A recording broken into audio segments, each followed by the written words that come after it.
Igitabo Intambara Ikomeye, igice cya 31. Umurimo w'imyuka mibi. Ibigaragara n'ibitagaragara byo ku isi, imirimo y'abamarayika bera n'ibikorwa by'imyuka mibi byahishuriwe mu byanditswe byera, kandi bikaba biruhije kubitandukanya mu mateka y'umwana w'umuntu. Abantu benshi bakomeje guhakana ko imyuka mibi ibaho, bakizera ko n'abamarayika bakorera bazaragwa agakiza ari imyuka y'abapfuye. Ariko ibyanditswe byera ntibyigisha gusa ku kubaho kw'abamarayika bera n'abamarayika babi, ahubwo binatanga n'ibihamya by'uko atari imyuka ikomoka mu bantu bapfuye. Mbere y'uko umuntu aremwa, abamarayika bahozeho, kuko igihe Imana yashyiragaho imfatiro z'isi, inyenyeri zo mu ruturuturu zaririmbiye icyarimwe, maze abana b'Imana bose bakarangurura ijwi ry'ibyishimo. Nyuma y'aho umuntu acumuriye, abamarayika batumwe kujya kurinda igiti cy'ubugingo, kandi ubwo ni mbere y'uko urupfu rugera ku bantu. Kamere y'abamarayika isumba iy'abantu, kuko umunyazaburi yaravuze ati, wari ugiye kumugira nk'abamarayika abura gato. Ibyanditswe byera bitumenyesha umubare, imbaraga n'ubwiza by'ibiremwa byo mu ijuru, n'uruhare rw'imirimo bishinzwe mu butegetsi bw'Imana mu ijuru, n'uruhare bifite mu nama y'agakiza yo gucungura umuntu. Uwiteka yakomeje intebe ye mu ijuru, ubwami bwe butegeka isi yose. Kandi umuhanuzi aravuga ati, ndareba numva ijwi ry'abamarayika benshi bagose ya ntebe na bya bizima na ba bakuru, umubare wabo wari inzovu inshuro inzovu, n'uduhumbi n'agahumbagiza. Imbere y'ingoro y'umwami w'abami, ibihumbi inshuro ibihumbi by'abamarayika bafite amatsiko n'imbaraga nyinshi bari biteguye kumvira itegeko ry'Imana ngo bumve ijwi ryayo, maze basohoze itegeko ryayo. Ibihumbi 10 inshuro ibihumbi 10 n'ibihumbi inshuro ibihumbi by'intumwa z'ijuru beretswe umuhanuzi Daniyeli. Intumwa Pawulo bavuga ko ari iteraniro ritabarika. Umuhanuzi Ezekiyeli avuga ko ibyo bizima byagurukaga bigakimirana nk'umurabyo. Ubwiza bwabo burabagirana, n'umucyo wabo urabagirana. Marayika wabonekeye ku gituro cy'umukiza yari afite mu maso harabagirana, imyambaro ye yeraga nk'urubura, byatumye abarinzi bagira ubwoba, bahinda umushyitsi, bamera nk'abapfuye. Igihe Senekeribu umwami w'agasuzuguro w'Abasiriya ubwo yatukaga abantu b'Imana n'izina ryayo, yirata ko agiye kurimbura ubwoko bw'Isirayeli, muri iryo joro marayika w'Uwiteka amanukana uburakari, yica ingabo z'Abasiriya 185,000 baba imirambo. Imbaraga zose z'abasirikare b'intwari bo mu nzego zo hejuru ziba zirashize, harimo abayobozi b'imitwe y'ingabo, abakapiteni bo mu ngabo za Senekeribu. Nuko asubira mu gihugu cyabo yijimye mu maso, kandi akozwe n'isoni nyinshi. Abamarayika ni intumwa zo gukorera abana b'Imana imirimo y'imbabazi. Batumwe kubwira Aburahamu amasezerano y'imigisha, batumwe mu marembo y'i Sodomo kwa Loti umukiranutsi ngo bamwarure mu muriro. Batumwe kuri Eliya ubwo yari agiye kwicirwa n'inzara mu butayu. Batumwe kuri Elisha bajyana amagare y'umuriro n'amafarashi igihe umudugudu muto yari arimo wari ugoswe n'abanzi. Batumwe kuri Daniyeli igihe yari mu ngoro y'umwami w'umupagani ashaka ubwenge bw'Imana, no mu gihe bamujugunyaga mu rwobo ngo abe ibyo kurya by'intare.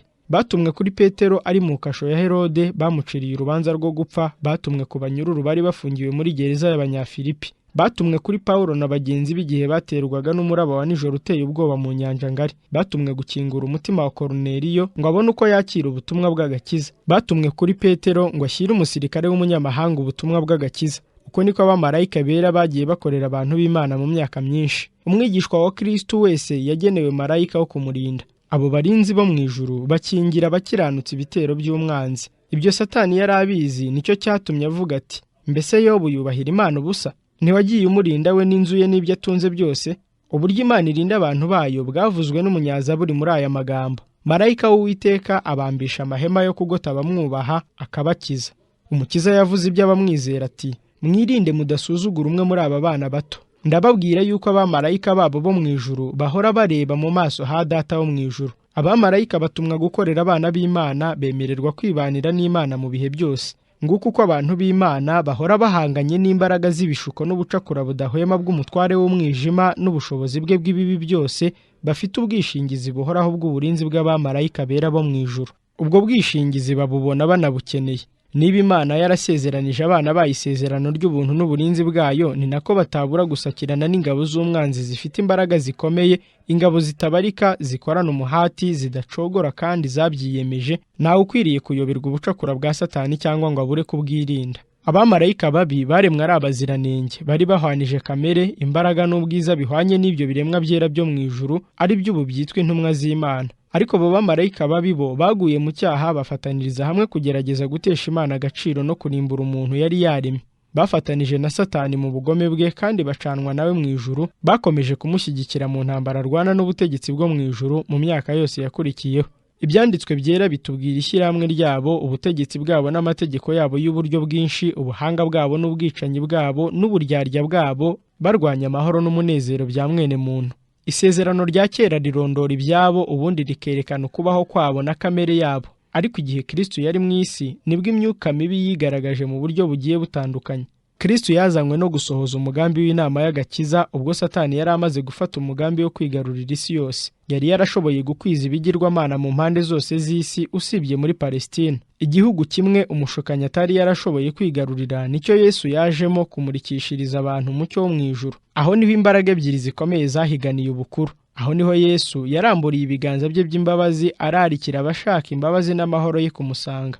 Ingabo z'umwijima zisobanukiwe ko ku isi yose nta butegetsi buhamye zihafite. Basobanukiwe nuko Yesu namara kurangiza ubutumwa bwe, ubutegetsi bwabo butazatinda kuvaho. Nuko Satani yivuga nk'intare ishumitswe, maze akoresha imbaraga ze zose ngo yigarurire imibiri n'imitima by'abantu. Ukuri nuko abantu baterwaga n'abadayimoni bigaragarira neza mu isezerano rishya. Ababaga bafashwe n'abadayimoni ntibababazwaga gusa n'indwara zisanzwe. Yesu yari azi neza uko imyuka mibi ikora. Icyitegererezo cyatanzwe cy'umubare, imbaraga n'ubuhendanyi bwabo n'icy'imbaraga n'imbabazi bya Kristo byose bigaragarizwa mu byanditswe igihe havugwa uko yirukanye abadayimoni mu muntu i Gadara. Abo banyabyago bari batewe n'abadayimoni ntibashakaga ubegera, barishishimuraga n'amenyo, bakabira ifuro, bagahirita, bagataka cyane bavuza induru, barikebaguraga kandi bagashwanyagura ababari hafi. Imibiri yabo yaraviriranaga, mu maso habo hahindutse umurayi, batakigira ibitekerezo. Ibyo byose byerekanaga neza ko ibyo bariho bakora byanezezaga umutware w'umwijima.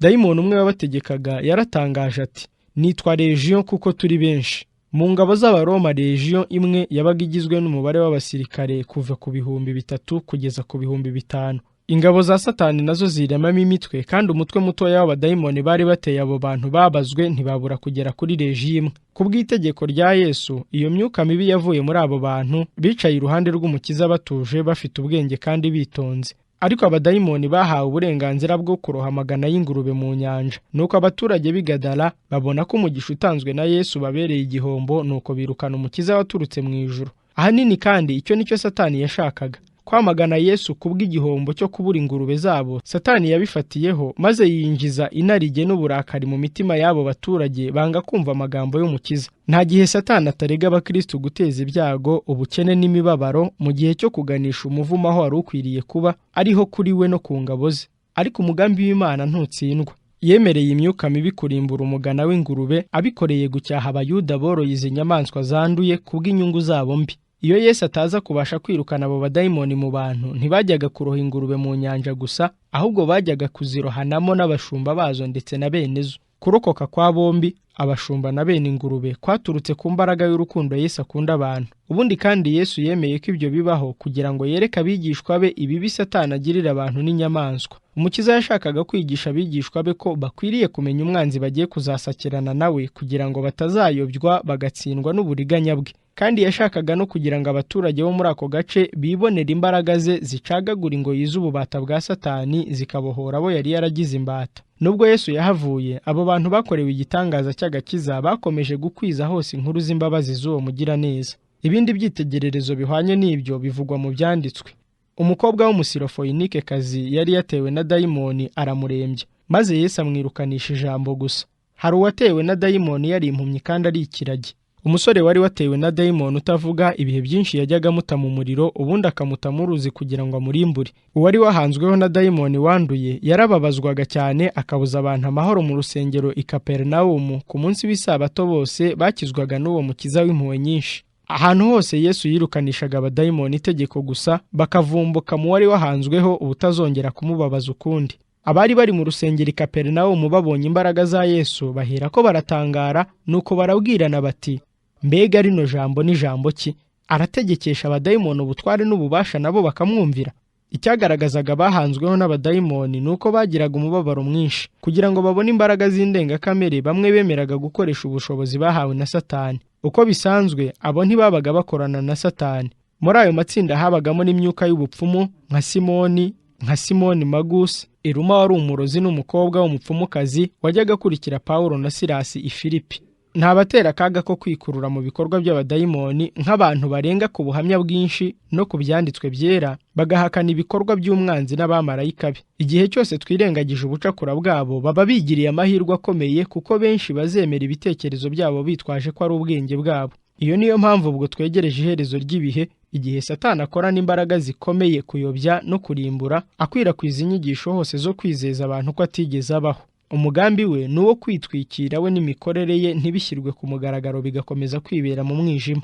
Uwo mushukanyi w'umunyamwete ntajya agira ikindi kimutera ubwoba cyane nko kutubona tuvumbuye ubucakura akoresha. Kugira ngo ahishe kamere ye n'imigambi ye, yiyerekana mu ishusho iteye ishozi kandi isuzuguritse. Anezezwa no kubona abantu bamushushanya nk'ikintu kitagira ishusho, kijya gusa n'umuntu cyangwa kijya gusa n'inyamaswa. Anezezwa no kumva izina rye rikoreshwa n'abiyita abanyabwenge kandi bajijutse. Ubuhanga bwa Satani bukomeye ni ugukora yihishe cyane, ku buryo anezerwa iyo yumva abantu babazanya ngo mbese koko icyo kiremwa kiriho. Igihamya cy'ukuri cy'amahirwe ye ni uko ibihimbano by'abantu bivuguruza amagambo y'ukuri yo mu byanditswe byera bihabwa umwanya mu bihugu by'iyobokamana. Kandi impamvu ibitera ni uko Satani ashobora kwitegekera bitamuruhije ibitekerezo by'abantu bataramenya imikorere ye, ari y'ijambo ry'Imana rihora rituburira kenshi ibikorwa bye bibi cyane, rikatwereka ingamba azakoresha mu ibanga, bigatuma twitegura ibitero bye. Imbaraga n'ubuhendanyi bya Satani n'ingabo ze byadukura imitima tubaye tutizeye uburinzi n'agakiza k'umucunguzi wanesheje. Twitondera kurinda amazu yacu dukingisha amaserire, ingufuri zikomeye, kugira ngo turinde ibintu byacu n'ubugingo bwacu abajura. Ariko si kenshi dutekereza uko abamarayika babi bahora batwubikiriye n'ukuntu bashishikara igihe duhanganye nabo dukoresha imbaraga zacu bwite. Bahawe uburenganzira bashobora guhindura ubwenge bwacu, bakatubuza agaciro, bakaremaza umubiri wacu, bakarimbura ubutunzi bwacu n'ubugingo byacu. Banezezwa no kutubona turi abatindi b'impezamajyo no kubona abantu b'Imana bapfa nabi. Ikibabaje cyane ni abanga kumvira ijwi ry'Imana ibararikira, bakiroha mu bigeragezo bya Satani kugeza ubwo Imana izaba zinukwa bagatwarwa n'imyuka mibi. Ariko abizera Kristo bahishwe mu burinzi bwe.